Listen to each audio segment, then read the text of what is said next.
¿Qué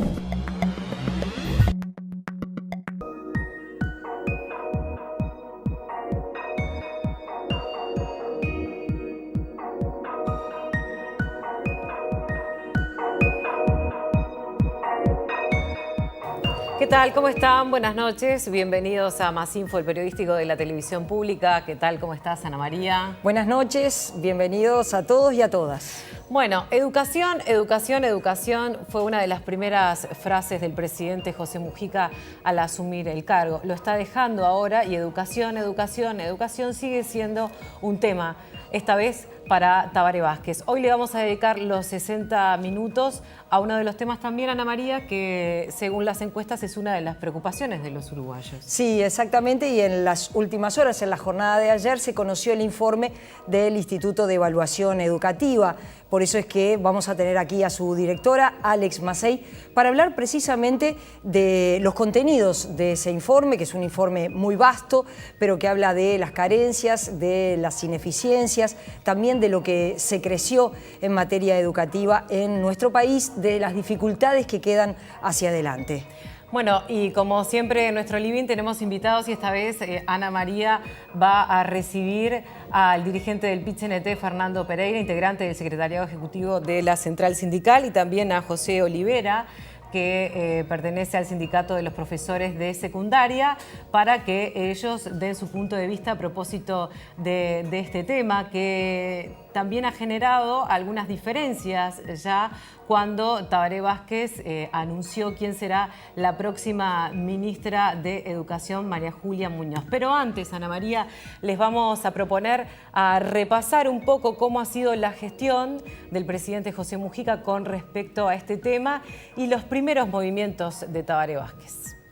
Cambiar el ADN de la educación. Ese es el desafío que asumió Tabaré Vázquez tras designar el gabinete que lo acompañará en su segundo gobierno, el tercero del Frente Amplio. El presidente electo designó a un técnico como Fernando Filgueira para que comande los contenidos de esa reforma y le puso como escudo político a quien es quizás su principal colaboradora, María Julia Muñoz. La doctora María Julia Muñoz, que además de ser leal al programa, al proyecto, es una persona inteligente, fue docente universitaria, es una persona altamente ejecutiva. Tiene los pies en la tierra y es hacedora nata. Y a su lado, porque hay que ver el tándem, ¿verdad? Tiene a una persona como el licenciado Fernando Filgueira, o va a tener, que conoce en profundidad el tema educativo. También el de Sistema Nacional de Cuidados lo conoce muy bien porque internacionalmente él trabajó en ese tema. Tiene una idea muy clara de lo que hay que hacer desde el punto de vista técnico, ¿verdad? Profesional. Lo ha expuesto ya en esta campaña electoral, también lo hemos hecho nosotros.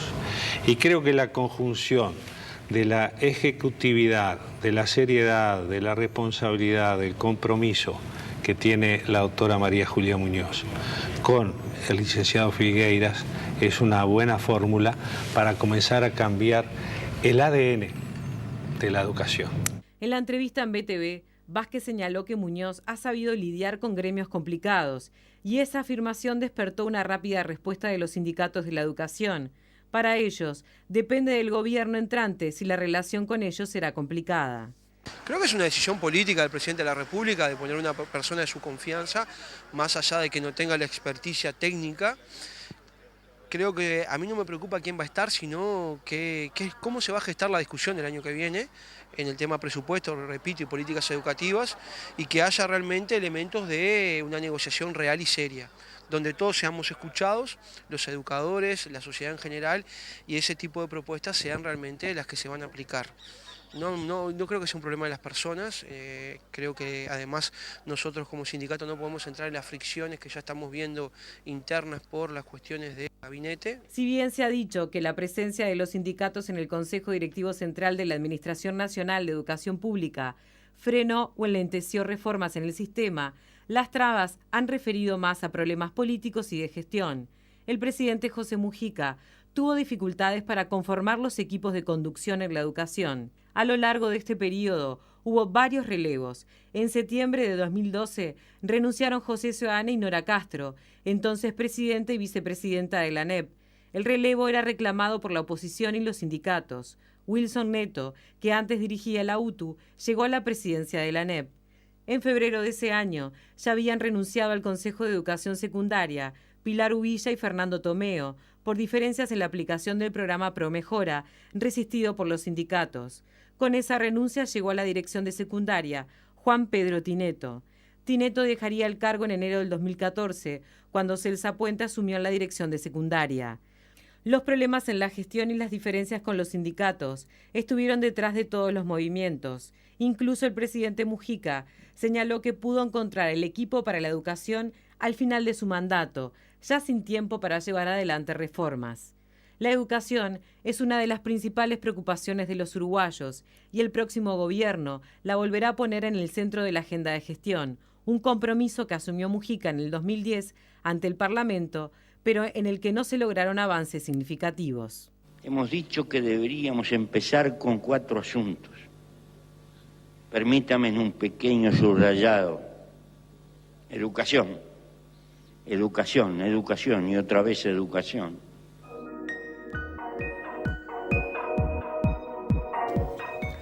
Muy buenas noches y ya le damos la bienvenida a Fernando Pereira, coordinador del PIT-CNT, secretario general de FENAPE, José Olivera. Bienvenidos a ambos. Muchas gracias. ¿Cómo recibieron, Olivera, la designación de María Julia Muñoz como ministra de Educación y Cultura? Bueno, claramente es un tema que está sobre la mesa. Creemos que el presidente electo, dada su trayectoria política, su experiencia en cargos de gestión, tanto en el gobierno departamental de en su momento Montevideo como en la presidencia de la República, debe haber valorado un conjunto de elementos a la hora de definir este equipo.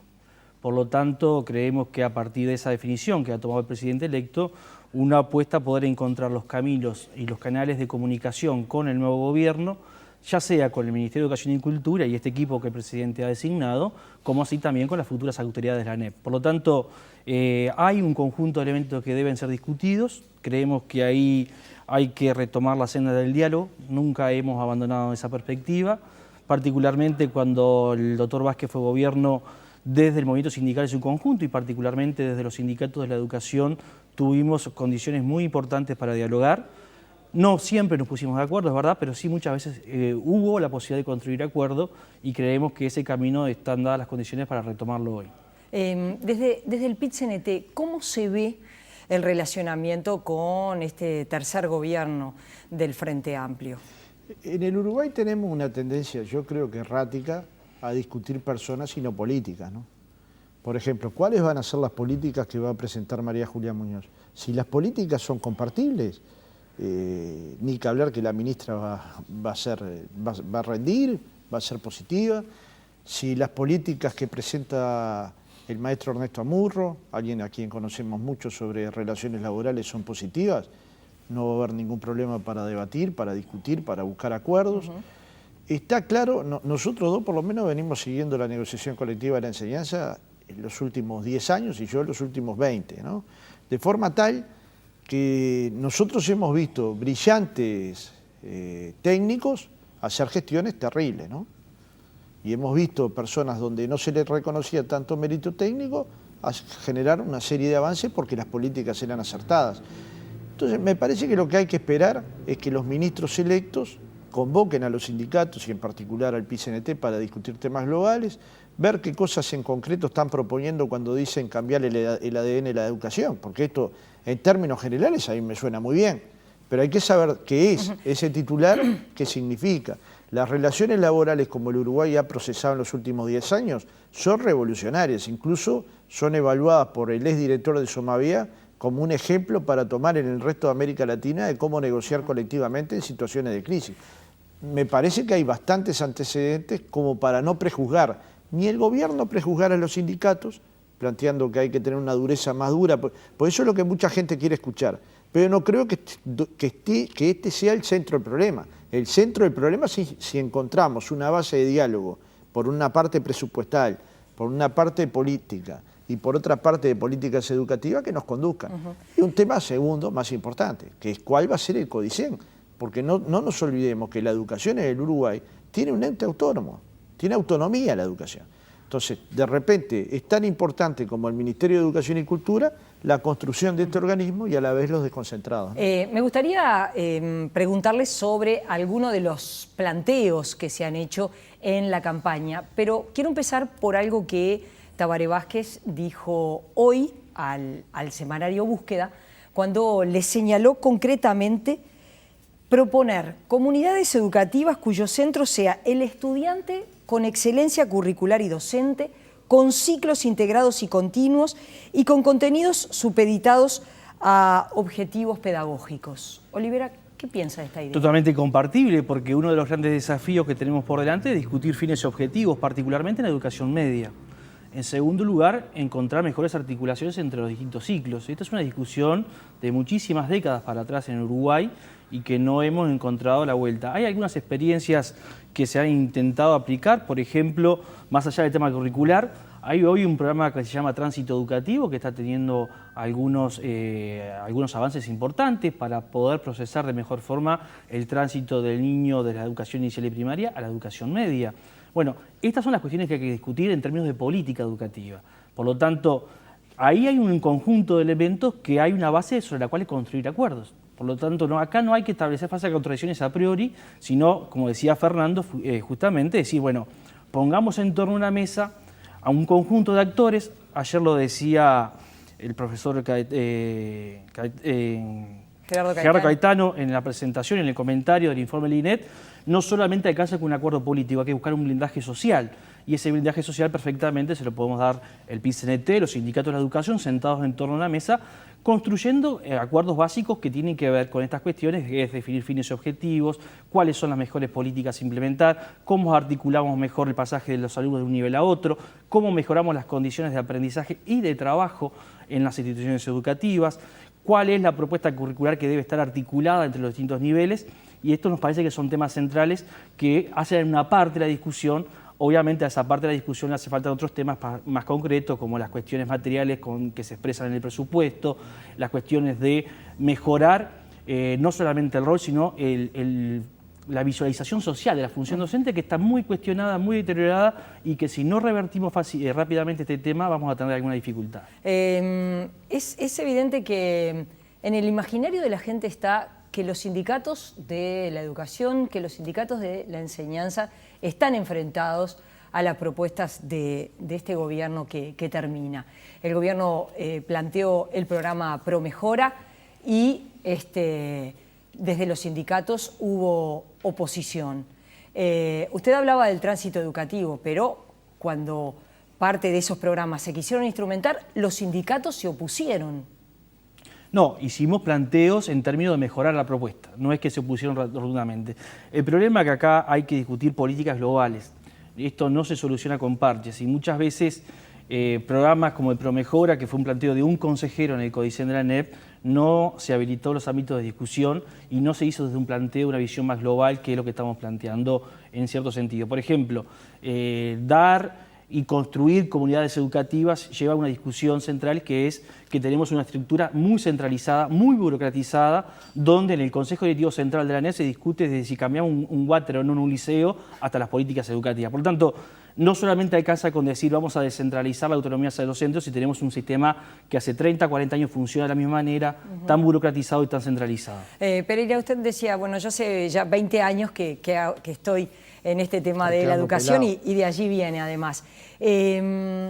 Tabaré Vázquez planteaba que los estudiantes terminen el ciclo básico en un 100% y que terminen, que completen secundaria en un 75%. Hoy están dadas las condiciones del sistema educativo para conseguir un objetivo que realmente es alto, es importante. Lo que pasa es que muchas veces se ha depositado la totalidad de la responsabilidad en los actores educativos y no asumimos la responsabilidad que tenemos los padres, ¿verdad? La educación no puede ser solo un problema de los técnicos de la educación o de los funcionarios de la educación. Tiene que ser un problema compartido por toda la sociedad. Si el muchacho llega a su casa, yo llegaba a mi casa, me agarraba a mi madre después de trabajar y no había forma que me soltara mi madre hasta que yo no terminara los deberes en la escuela y después las tareas que me mandaban en el liceo. Y me parece que esa práctica se ha ido perdiendo en búsqueda de un consumo mayor, es decir, las personas trabajan en 2 empleos o en 3 para tener un mayor poder adquisitivo y el tiempo que les queda libre es muy escaso para poder estimular, porque la estimulación en la casa es tan fundamental como la estimulación en la escuela, en el liceo, en la UTU, en la universidad. Ahora, yo creo que hay condiciones. El Uruguay generó condiciones económicas de ingreso per cápita importantes, generó condiciones de integración social, es decir, empezó a salir gente de la pobreza y hay que construir nuevas condiciones, que es que toda la sociedad se preocupe por la educación de todos los hijos. Esto supone mucho esfuerzo, supone un esfuerzo salarial a los maestros y a los profesores. Si un profesor para vivir dignamente tiene que acumular 60 horas de clase, estamos en el horno, estamos mal, ¿verdad? O combinar un empleo privado con un empleo educativo, o renunciar al trabajo como docentes porque se encuentra por la misma prestación económica otro trabajo que genera mucho menos dificultades y su nivel de educación es mayor al que se requiere, ¿verdad? Entonces, todas estas cuestiones hay que discutirlas. ¿Por qué la gente no va a estudiar magisterio o profesorado? No nos preguntamos, a pesar de que el salario aumentó 56% en 10 años. ¿Por qué no van? Porque tienen otras ofertas que son más tentadoras. Y además, no hay reconocimiento a la labor social, a la labor docente suficiente. O sea, sí hay en una buena parte de la sociedad, pero tiene que haber mucho más. Y yo creo que actores políticos de primer nivel, del gobierno y de la oposición, se han encargado de tener un discurso sistemático contrario a los docentes. Y los docentes son elementales en la formación de nuestros hijos. ¿Quién piensa que puede hacer una reforma si no dialoga con los docentes? Con los sindicatos docentes y con los docentes en cada centro, ¿verdad? Entonces me parece que a veces nos vamos un poco, hacemos del tema de educación un tema de botín electoral y el tema de educación tendría que ser una política de Estado. Y la política de Estado nadie puede pensar que se puede hacer solo con los partidos políticos. Son los partidos políticos, sin lugar a ninguna duda, y las organizaciones de la sociedad, porque esas fortalezas existen, esos poderes existen, son reales, y tienen legitimaciones diferentes. Por un lado los políticos los votan en las elecciones y por otro lado los sindicatos construyen su poder a partir de la movilización de la gente. Estas dos cosas hay que hacerlas converger en un plan único, que puede ser un acuerdo nacional. No nos tiene por qué temblar el pulso en pensar en un acuerdo nacional educativo, pero un acuerdo nacional que quite de la cancha a los sindicatos de la educación parece poco probable, ¿verdad?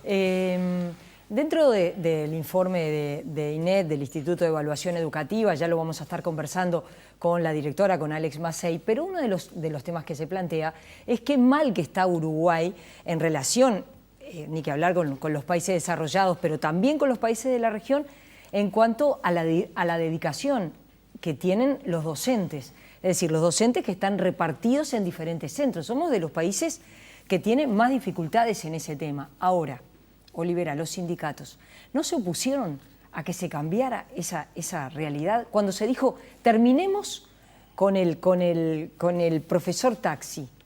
¿Se contó con los sindicatos o no se contó? ¿No se opusieron a esta idea? Ahí hay que analizar las condiciones que lleva a esta situación de movilidad. En realidad, los propios datos de la administración dicen que el 75-78% de los docentes efectivos han elegido en los últimos 3 años el mismo centro. Y que cerca del 70% de los docentes interinos han hecho lo mismo. Claro, con una situación, la unidad docente, 20 horas. Pero como estamos sometidos a una situación de multiempleo, producto de lo que decía Fernando, entre otras cuestiones por el tema salarial, a pesar de los aumentos registrados en los últimos 10 años, es a partir de allí donde se genera esta movilidad de los docentes. Entonces, hay que discutir el tema globalmente en el marco de un paquete global y no parcialmente. Está claro que estamos lejos de llegar a esas condiciones, porque una de las cuestiones que hay que discutir es, está bien, un profesor cargo 30 horas, y esa es una situación que se puede dar para algunos casos. Otros podrán ser cargos de 40 horas. Nosotros pensamos que hasta puede haber cargos de dedicación exclusiva. Ahora, ¿hay voluntad política de pagarlo eso? ¿Hay presupuesto para hacerlo? Entonces, no se puede analizar esto parcialmente, con parches, sino que hay que ver una política global que enrabe distintos aspectos que tienen que ver con el tema. ¿6% para la educación, como planteó el Frente Amplio? Es una discusión interesante esa, que a mí no me gusta laudarla con tanta facilidad, digamos. Yo creo que hay que invertir en educación tanto como el país quiera desarrollarse. Puede ser 6% o puede ser más. Los países que tienen niveles de desarrollo muy importantes y que nosotros los tomamos como modelo para todos, miden dos cosas. La diferencia o la distancia entre ricos y pobres es la menor y los niveles de educación formal, formación profesional, formación técnica, investigación son los mayores. Y esos logran los niveles mayores de justicia social y de nivel educativo más alto. Si ese es el ejemplo a seguir, 6% será una meta circunstancial. Claro que todos festejaríamos si llegamos al 6%. No estoy diciendo que eso no esté mal. La pregunta que nos tenemos que formular es la que planteó Olivera. ¿Qué es lo que precisamos para que haya profesores en el mismo liceo 40 horas? ¿Es posible eso en el proceso de 5 años llegar a hacerlo? Porque esto estaba acordado en el convenio colectivo CESEU-CODICEN. El problema es que se destinaron 10 millones de dólares. Esto regulariza una parte muy, muy pequeña de los profesores que pueden concentrar sus horas. Ahora, pensemos bien esto que decimos. ¿Qué profesor va a querer ir a 4 liceos pudiendo ir a 1? Va porque las circunstancias del modelo de elección de horas no están en consonancia con el objetivo. Y se puede poner en consonancia, y no es verdad que los sindicatos estén en contra. Los sindicatos están en contra, obviamente, de que la gente pierda salario. Si a alguien le hacen una propuesta por la cual va a perder salario, ninguno acá la aceptaría. Imagínense que al Cámara le dijeron, usted va a perder salario con esta política. No lo acepta. Ahora, ¿hay condiciones para hacerlo? Claro que las hay. En el caso de los maestros, ¿se van a cuantificar las horas que preparan las clases o no? ¿Se le van a dar horas para coordinar? Porque es necesario que los centros educativos tengan coordinación. En los casos de los funcionarios donde hay comedor, ¿cuál va a ser la preparación que se les va a dar para que la alimentación, además de nutritiva, sea adecuada para los tiempos? Porque no, pensemos esto, los cambios en el Uruguay, Gerardo nos puede dar una clase, son brutales. Comían en el año 85, 86 en las escuelas públicas menos de 40.000 niños, hoy 250.000. Este es un cambio no económico, no es un problema de economía ir a la escuela a comer o no, es un problema de cambio de la relación social con los niños. ¿Me explico? Y estos cambios parece que nadie los analiza. Que haya contextos desfavorables y muchos niños concentrados en esos centros nos hacen pensar en políticas específicas, pero no focalizadas, específicas. Entonces, hay una discusión que debería penetrar la sociedad y que el padre que nos está escuchando debería decir, yo además de darle un abrazo al muchacho, que tengo que dárselo porque sin esa carga afectiva no hay vuelta en ninguna cosa que quieramos hacer. Además, tengo que tratar de educarme con él. Y hoy vivimos en una sociedad de aprendizaje. Pensemos que cuando yo era niño, el teléfono de la cuadra de mi casa era el 203-0310. El de la cuadra, el único de la cuadra. A la casa de esa vecina iban los vecinos de toda la cuadra y la cuadra enfrente. Y ahora hay un celular en cada bolsillo. Los niños manejan un computador y por primera vez en la historia de la humanidad un niño de 4 años puede tener mayor conocimiento que un veterano de 60 en un área, la informática. Estos son temas que lo tenemos que ver. Ahora, si pensamos que va a haber un enfrentamiento a matar entre gobierno y sindicatos solo porque tiren alguna frase suelta, eso yo no lo voy a dar por cierto. Lo voy a dar por cierto cuando las políticas que se contrapongan tengan tales diferencias que haya que pelear.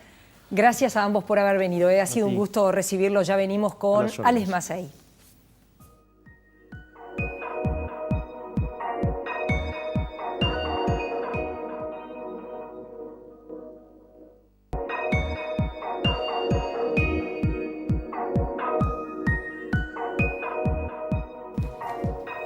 Le damos las buenas noches a la presidenta de la Comisión Directiva del Instituto Nacional de Evaluación Educativa, Alex Masei. Bienvenida, un gusto recibirla. Muchas gracias, gracias por la invitación. Este es un informe muy vasto.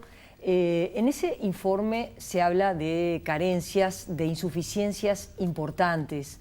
De pronto, en forma breve, podría contarle a la gente en qué consistió esta tarea de armar este informe y a qué hace referencia cuando habla precisamente de estas insuficiencias importantes. Bueno, en primer lugar, los queremos invitar a que ingresen por nuestra página web www.ined.edu.uy, porque tenemos un minisitio que es una maravilla. Ahí se puede navegar y buscar y leer del informe todo lo que interese, que no vamos a poder decir hoy. En segundo lugar, me gustaría adelantar también que es un instituto muy nuevo, porque se creó en el, 2008. en el marco de la Ley de Educación, pero empezó a funcionar recién con el nombramiento de la comisión directiva en el 2012. Y recién nombramos a los primeros funcionarios, los concursos se pusieron en práctica en el 2013, el director ejecutivo en diciembre, ganador de concurso, y luego los equipos técnicos, parte del equipo técnico durante todo el 2013. Tenemos un equipo de 30 personas estables de la institución, más, bueno, llamados a consultorías que tuvimos el privilegio de que no solo se presentaran interesantes investigadores nacionales, sino también extranjeros. Tuve la oportunidad de tener trabajando en currículum expertos argentinos que colaboraron con nosotros, como a Flavia Terilli en formación docente, gente con una gran expertise. Y bueno, y la coordinación de Pedro, que es muy importante, sabemos que es un experto en esto y ha contribuido muchísimo en la elaboración de este informe y en la coordinación de todas sus partes. Eso es importante, el informe, y partimos de la base de que el Instituto de Evaluación Educativa no es un instituto para acumular estadísticas, y eso no me gusta nunca definir las cosas por la negativa, pero a veces el imaginario colectivo piensa por ahí. El instituto pretende ser realmente hacer una contribución a la educación pública, y en ese sentido, como la ley nos establece que hay que trabajar sobre la calidad de la educación, lo primero que hay que ver, bueno, ¿cómo definimos esa calidad? ¿En base a qué? ¿Cómo? Y nosotros nos propusimos, bueno, empezar en esta primera etapa en abordar en forma general la situación de la educación y profundizar algunos de los focos más importantes de la educación, tratando de también ubicar la historia de la educación en el Uruguay en sus contextos. La educación, indudablemente, que está relacionada con lo social, y no podemos ver las problemáticas de la educación si no vemos las problemáticas de la sociedad, y las soluciones de la educación también tienen que venir con las soluciones de algunos problemas sociales. De manera que hicimos ahí un trabajo contextual, empezamos con el informe de la CIDE de hace 50 años, ahí empezamos a hacer una investigación que fue muy interesante en el instituto, y desde ahí empezamos a ver que hay problemas de larga duración que a lo largo del desarrollo de políticas sostenidas se fueron mejorando. ¿Por ejemplo? Por ejemplo, la universalización de la educación primaria. Hoy podemos decir que este país, y en eso sí, hay muy pocos en el mundo, bueno, por lo menos en América Latina, que tengan un 100% de universalización de educación primaria. Hay otras políticas que también son de larga duración, utilizando una concepción histórica brodeliana de larga duración, que tiene que ver, por ejemplo, con la educación preescolar. En este país, si bien fuimos adelantados en la construcción, en la creación de la educación preescolar, pensando en Enriqueta Conti-Riquet, el grado de penetración en la sociedad de la educación preescolar era muy pequeña.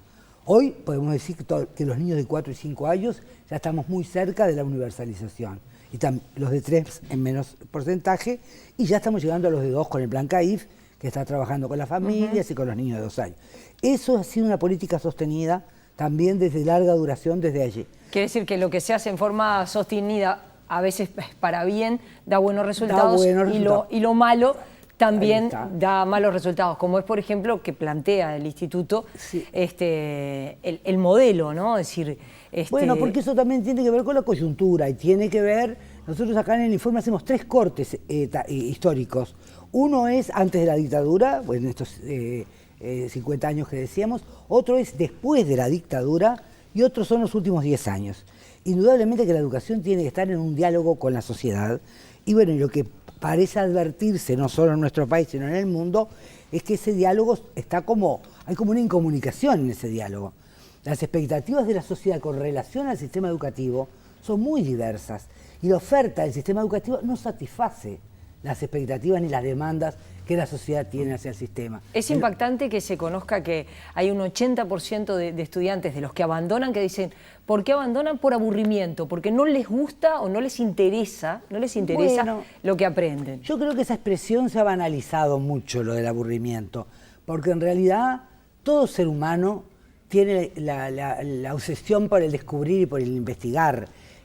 Ellos expresan con aburrimiento aquello de que, bueno, de que a veces no hay dinámicas interesantes, no hay capacidad de motivación y de despertar y de promover esa inquietud de investigar y de conocer, pero sin embargo no dicen que abandonan, dicen yo no estoy yendo, y la expresión de abandono es más bien del mundo adulto, donde también en el informe se constatan distinta interpretación de esa problemática desde el mundo de los jóvenes y desde el mundo de los docentes o los adultos. Mientras que los adultos y los docentes pensamos que no les interesa estudiar, que no quieren ir al centro educativo, ellos dicen que sí les interesa estudiar, que sí les gusta ir al centro educativo, sobre todo para conocer a sus compañeros, sus amigos, para socializar, pero y además quieren hasta para como entretenimiento, reclaman espacios para poder quedarse en el centro educativo jugando o haciendo distintas actividades. Eso es interesante, porque a mí en mi época nunca se me hubiera ocurrido, cuando terminaba la clase, quedarme en el liceo. Te querías ir a tu casa. Te querías ir a tu casa. Entonces, son novedades. Además le da seguridad, el centro educativo se sienten seguros, a pesar de todo lo que vemos de inseguridad que se da en los medios y que pasan también en la puerta de los centros, pero los jóvenes se sienten realmente protegidos. De manera que el tema de los cambios en educación tienen que ver con contextos de más largo tiempo. Los logros que decíamos o los avances están vinculados a estos aspectos. El plan Ceibal es otro logro también de larga duración, que se está instalando en el sistema. Y el concepto de más presupuesto no obtuvo mejores resultados. Bueno, yo digo que sí, cómo no. Una de las grandes cosas que se advierte como cambio muy importante es el cambio en la infraestructura. La infraestructura ha cambiado sustancialmente en estos últimos años. Lo vemos, sobre todo se visualiza mucho en el interior, pero el estudio que se ha hecho así lo refleja. La inversión en infraestructura ha sido muy importante. No nos olvidemos que también la extensión del tiempo pedagógico es otra cosa que es otro concepto de continuidad, tanto en la escuela de tiempo completo como en el mayor tiempo en los estudiantes en los centros educativos. Y mientras hasta hace poco tiempo, hasta la década del 80, teníamos en los liceos 4 turnos de 3 horas y media, hoy todos los liceos del país tienen 2 turnos de 5 horas. De manera que el tiempo pedagógico, concepto que también está arraigado y que también se ha ido extendiendo. Y cuando se señala que hay insuficiencias importantes y hacia allí hay que apuntar, ¿a qué hace referencia? Bueno, cuando hablamos de insuficiencias hablamos de cosas que no se resuelven, como decían hace un ratito los profesores del sindicato. Hay cuestiones que no se arreglan solo con el tema de la elección de horas. Hay todo un capítulo muy interesante que los convoco a que lo vean, que tiene que ver con las condiciones de trabajo del docente.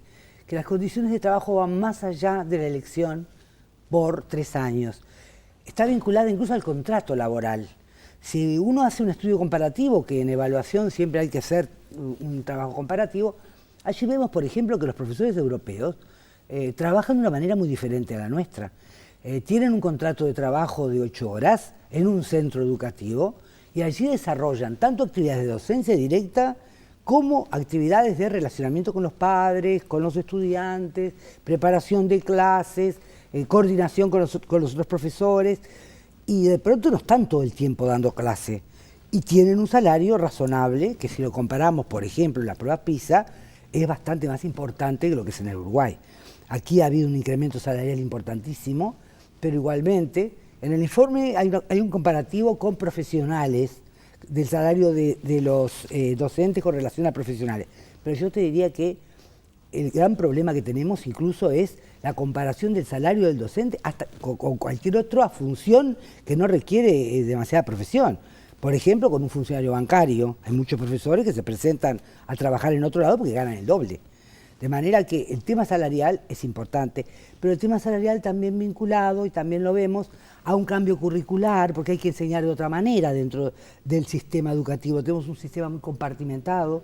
En el mundo también se trabaja desde una concepción curricular que sea espiralada, que se piense el currículum no desde cada subsistema como ahora para establecer lo que el profesor tiene que enseñar, sino que se establezca el currículum desde el alumno y desde lo que tiene que aprender en cada tramo del trayecto por el sistema educativo. Y ese es un cambio muy importante desde una perspectiva educativa. Cuando se ve en el informe y cuando se piensa, por ejemplo, en las pruebas PISA, es evidente que las diferencias sociales también impactan evidentemente mucho en la educación, y eso la educación a la vez no lo logra revertir.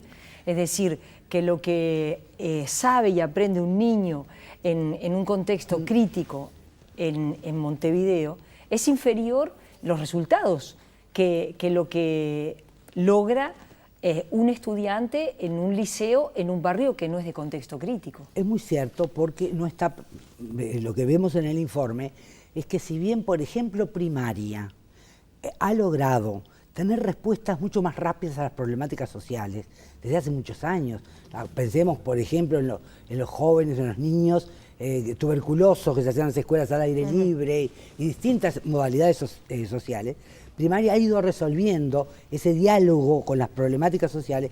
Secundaria no lo ha sido tanto. Se ha quedado más bien en una estructura más universitaria y muchas veces de asignatura, de clase, de aula, y eso ha generado, bueno, muchas veces esta diferencia. También es muy importante esto que hablábamos del currículum, porque se hizo un estudio que a mi juicio es muy bueno, de investigación en qué se evalúa en sexto año de escuela y qué se evalúa en primer año de liceo, en un estudiante. Y allí se revela que el maestro está, como decíamos, mucho más preocupado por lo que aprende el estudiante y evalúa al estudiante por lo que aprendió, ¿sí? La tabla, el 3, del 5, del 9. En cambio, el profesor evalúa más por la sumatoria de notas que dan las distintas pruebas que hace, que por realmente la evaluación del conocimiento en el niño, en la acumulación de saber del estudiante. Y esas cosas son bien importantes a la hora de pensar en un cambio curricular. Hay un capítulo muy interesante que hace un análisis de cómo se construye el currículum en el Uruguay y una recomendación de cómo debería hacerse. Y todo lo que hace referencia al modelo de gestión, que es parte, por ejemplo, de la queja tanto de padres como de docentes, como de los propios estudiantes. Un modelo de gestión que quedó muy antiguo. Bueno, yo te diría que además de antiguo es insuficiente para las necesidades que tiene un sistema y sobre todo pensando en el ámbito de la descentralización. Allí también veíamos cómo, por ejemplo, otras instituciones que manejan recursos tienen otra trama de funcionarios, otro modelo de gestión y otra consistencia de equipos de funcionarios.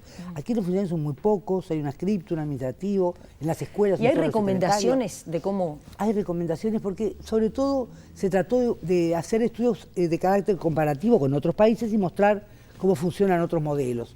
En ese sentido, el cambio del diseño de la institución, de las funciones, y no solo de las funciones, sino también de la responsabilidad del llenado de los cargos en tiempo y forma, que a veces acá ocurre que renuncia un adscripto y pasa mucho tiempo. Lo mismo los directores, cómo se nombran los directores, qué salarios tienen los directores con relación a los profesores. Acá se advierten cosas muy raras. A veces un subdirector gana menos que un adscripto en el grado de escalafón en el que se encuentra. La otra cosa es la carrera docente, que también es importante. Flavia Terici, que es experta en esto, analizando esta situación, decía, la formación inicial de un docente tiene que estar muy vinculada a la carrera profesional dentro del sistema educativo. Aquí la carrera está marcada prácticamente por la antigüedad y algún concurso. La carrera y luego el desarrollo profesional.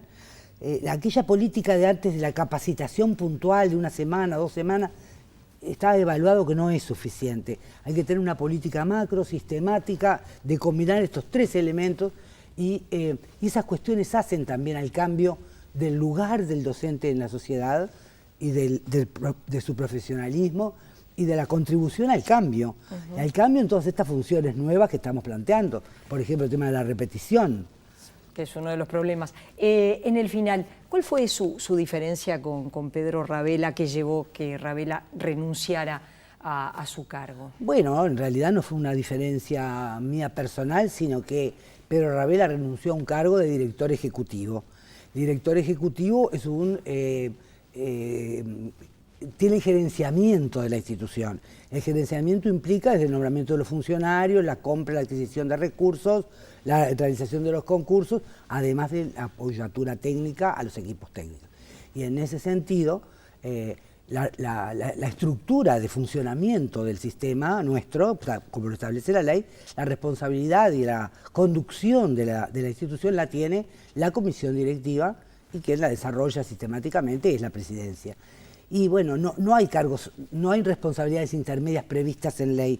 Y ese mecanismo es lento, a veces hay desencuentros en las propuestas desde la dirección ejecutiva y de las líneas de de la comisión directiva, y Pedro Ravela además es un experto investigador en educación, que sabemos que, bueno, esto nos ha hecho pensar en cómo funciona la estructura del instituto, que estamos pensando en cambiar.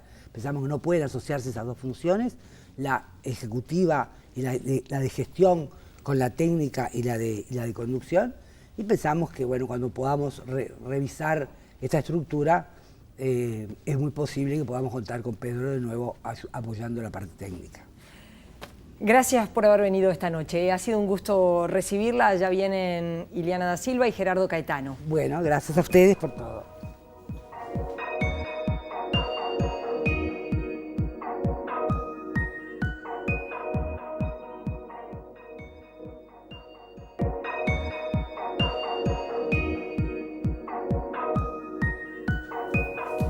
Y como todos los jueves recibimos en nuestra mesa de análisis a Gerardo Caetano. ¿Qué tal? ¿Cómo estás, Gerardo? ¿Qué tal? ¿Cómo te va? Bueno, hoy al comienzo del programa decía educación, educación, educación, que fue una de las primeras frases del presidente José Mujica. Estuvo o intentó que fuera un tema de agenda, pero no logró, sin embargo, llevar adelante una reforma que se había propuesto, ¿no? Sí. ¿Por qué crees que ahora de vuelta el tema educación está nuevamente en la agenda? Las encuestas dicen es una de las preocupaciones de los uruguayos y Tabaré Vázquez también se lo plantea como un desafío, ¿no? Sí, las encuestas revelan desde hace 5 años que el primer problema de los uruguayos es la seguridad, el segundo es la educación. Pero el primer problema del país es la educación. Es la educación, es la gran reforma estructural que el Uruguay se debe para dar el salto al desarrollo. No es la única, pero sí es la absolutamente indispensable. Y yo realmente convoco a los televidentes a que efectivamente lean el informe. Tenemos acá el informe que nos dejó Alex Massey, donde revela muchas situaciones. Lo hablábamos fuera de cámaras, por ejemplo, y Alex también lo comentaba a propósito de el horario docente, la carga que tienen los docentes y cómo está distribuido ese horario. ¿Cuánto realmente lo dedican a la formación, a las clases? Es un muy buen informe. En primer lugar porque fue desarrollado por técnicos muy competentes. La conducción técnica estuvo a cargo de Pedro Ravela, con absoluta independencia, y al mismo tiempo evitó 2 atajos, que suelen ser atajos muy peligrosos para encarar este primer tema del Uruguay. El atajo catastrofista, todo está mal, que es un atajo infértil y además equivocado, que no lleva a ningún camino, y el otro atajo que es vamos bien. No, ni todo está mal ni vamos bien. Y el informe es un informe riguroso. ¿Por qué? Porque incorpora un análisis ponderado, sustanciado por contrastación empírica y por estudios específicos, de algunas mejoras importantes, por ejemplo a nivel de la educación preescolar, que es un escenario decisivo, por ejemplo a nivel de la extensión de la enseñanza de tiempo completo, por ejemplo a nivel de inversión en infraestructura, por ejemplo en la significación de la inclusión digital a través del Plan Ceibal, o por ejemplo a través del aumento de la cobertura de la inclusión, pero también con enorme rigor plantea las grandes dificultades y los problemas en donde no se ha avanzado. Diseños curriculares completamente desfasados de los retos que hoy un adolescente tiene, que hoy un niño tiene, una profesión docente que es un desestímulo permanente al docente. Hay números realmente muy impresionantes, una crisis de vínculo entre el alumno y los centros educativos, problemas de gestión, problemas incluso de diseño institucional.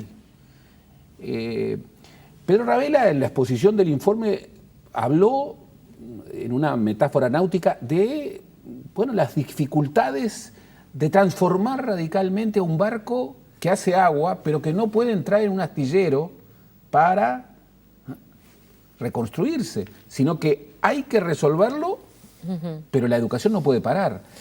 Entonces, yo creo que una lectura atenta de este documento, que además termina con propuestas, no es solamente un diagnóstico, termina con propuestas, y termina registrando algo muy importante, que es que acá el rumbo está dado.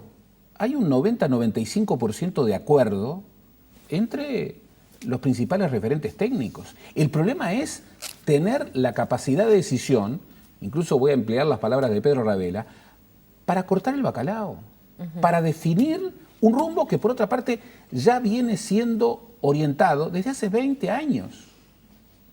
Entonces, este es un documento, del mismo modo que el Plan Nacional de Enseñanza 2010-2030, son documentos que de alguna manera perfilan un rumbo. El tema es que, bueno, y aquí está un poco la base de por qué no logramos esta transformación estructural que es decisiva para cualquier otro cambio que tiene el país. Obviamente que necesitamos un pacto político. Esto no puede ser rehén de un debate político partidario. Obviamente que hay que involucrar a los trabajadores, no para que gobiernen, sino para que participen en el gobierno, lo cual está muy bien. Participar en el gobierno no quiere decir cogobernar en un sentido en donde ellos tienen capacidad de veto contra, bueno, la legitimidad del soberano. Pero ¿quién puede, como se explicaba bien, quién puede creer que la educación se puede hacer no solamente sin el concurso de los docentes, sino contra los docentes? Y hay una sobredemanda. Hay dos o tres cifras que son realmente impresionantes en el informe. Primera, 80% de los alumnos quieren ir al centro de enseñanza. O sea, los muchachos quieren ir al centro educativo. Luego, 80% dicen que se aburren con las clases. Y yo creo que estos dos índices son consistentes. Quieren ir pero se aburren. Bueno, ¿esto qué exige? Replanteamientos curriculares sustantivos. Entre otras cosas porque estamos ante un nativo digital que se aburre mucho más rápido. Si yo empiezo una gran conferencia en una clase con un nativo digital, a los 30 segundos perdí su atención. Vivimos en una nueva cultura. Hay que reenfocar la educación respecto a esta nueva cultura. Y hay que mirar mucho más al mundo. También en el informe se establece una cifra inadmisible. Solamente el 8.5% de los docentes tienen contratos a tiempo completo. Esto va en contra de hacia dónde va el mundo. En los países europeos, el 80 o 90% de los docentes tienen contratos a tiempo completo. ¿Esto qué quiere decir? Que van a trabajar 8 horas, pero no están las 8 horas dando clase. Porque eso es absurdo. Está mal hecho el contrato con el docente. Al docente se le paga por hora clase. Y se supone que en esa hora clase está incorporada todas las otras horas de preparación de clases. Entonces, un docente que tiene 60 horas semanales y que apenas le dan para vivir, ¿cuándo prepara las clases? Con 4 o 5 programas distintos. Hay que mirar al mundo. En Europa, extraordinariamente lejano, pero también en Argentina y en Brasil, 45 o 48% de los docentes tienen contrato a tiempo completo. Me decías, está el diagnóstico, están las propuestas. Ahora, te hago esta pregunta. María Julia Muñoz, la designada por el presidente, ¿puede llevar adelante Lo que pasa esta es que reforma? No es solamente, lo decías, no es solamente un tema de autoridades de gobierno, sino también involucrar a los sindicatos. Nosotros tenemos un Ministerio de Educación y Cultura que se ha ido conformando por agregación. Es un gran Frankenstein. Tiene la educación, pero no la gobierna, porque recordemos, la autoridad máxima de la educación es el CODICEM y son los consejos desconcentrados. Tiene cultura, tiene dimensiones judiciales, tiene a los servicios audiovisuales. Bueno, es un ministerio múltiple que se ha incorporado por agregación. Hay un problema de diseño institucional. Pero si hay algo que también es muy claro, es que la definición del rumbo y de la ejecución no la define ni el ministro, en este caso la ministra, ni el subsecretario. Yo he dicho que el subsecretario, Fernando Filgueira, es un excelente técnico. me consta, es un excelente intelectual. Es un hombre totalmente actualizado, que por otra parte está incorporado en las redes de técnicos de todos los partidos. Pero al mismo tiempo, como él mismo lo ha señalado, no tiene experiencia política, no tiene experiencia de gestión directa y no conoce directamente el sistema educativo. María Julia Muñoz, todos la hemos conocido con, bueno, su capacidad en materia de salud pública, su capacidad en materia de gestión de recursos humanos. Nos sorprende su designación como ministra de Educación y Cultura. Ahora, ¿eso quiere decir que no esté capacitada para ejercer el ministerio? No, quiere decir que se ha hecho una opción, como lo explicaba el presidente electo, de elegir a un cuadro político para que respalde, bueno, la capacidad técnica. Esa articulación virtuosa, si finalmente consolida su condición virtuosa, entre política y técnica, puede ser muy buena. Por eso yo estoy de acuerdo con lo que decía Fernando Pereira. El problema no son las personas, son las políticas. Yo creo que está todo dado para que el país definitivamente, porque no tiene tiempo para perder, encare este asunto. Y esto requiere un pacto multipartidario y también requiere el concurso de los docentes. Yo creo que ahí quienes más tenemos que exigir somos los ciudadanos. Esta es la primera reforma que el país necesita y sin duda es la más difícil, pero es la que menos tiempo para parar tenemos. Gerardo, te agradezco mucho tu tiempo hoy. Nos reencontramos el próximo jueves y ya en el último programa. En el último. Ya estamos en el por almanaque. Este año. Por este año. Ya lo estamos rompiendo. Nos vemos el próximo jueves. Voy al encuentro de Ana María. Ya para cerrar, agradecer todos los comentarios en las redes sociales. Ustedes saben que el programa lo pueden volver a ver en nuestro portal tnu.com.uy. Y también el domingo, después de la hora de los deportes, recuerden que el próximo jueves a las 21 horas cerramos un ciclo. Que pasen lindo, que descansen. Buenas noches.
Thank you.